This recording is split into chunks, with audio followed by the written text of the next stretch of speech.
అంటే నా కోరిక ఒకటేనంటే నన్ను పని చేసుకునేవాడిని. మీరు నా మీద పడిపోతే రోడ్డు వేసారని ఇందాక అడుగుతా ఉన్నా, రోడ్డు వేద్దామంటే కనిపించలేరు. మీ అందరూ దండం పెడతాను బాబు, నాకు రోడ్డు చూడండి ఇవ్వండి అని. ఓజీ ఓజీ ఓజీ అంట. లేదంటే అన్న ఇదివరకు సీఎం అయిన వాళ్ళు ఇంకా పోలా, డిప్యూటీ సీఎం గారు సరిపోతాను ఆనందించాను. ఇంకా అవి కాకుండా నేను అనేది ఏంటంటే యువతకు కానీ ఆడపడుచులకు కానీ పెద్దలకు కానీ నేను వచ్చి మీకు నన్ను పని చేస్తే మీ భవిష్యత్తుకి మంచిది. నన్ను చుట్టుముట్టారనుకుని పని చేయాలి కదా.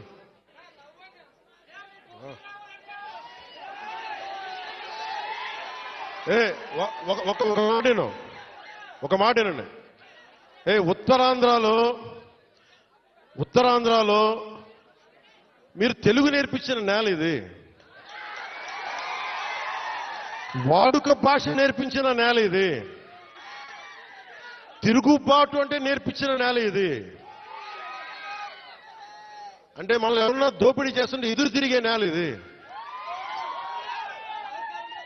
మీరు ఈరోజు ఏమైపోయారంటే మీరు సినిమాల మోజులో పడిపోయి మీరు పోస్టర్లు పెట్టి ఓజీ ఓజీ లేదంటే మిగతా హీరోలకి జైజీలు కొట్టి ఇవన్నీ కొట్టండి.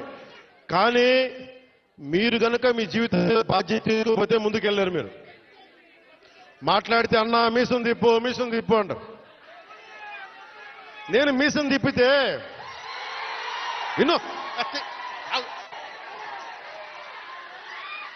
నేను మీసం తిప్పితే రోడ్లు పడవు, అర్థమైందా? నేను ఛాతీ కొట్టుకుంటే రోడ్లు పడవు.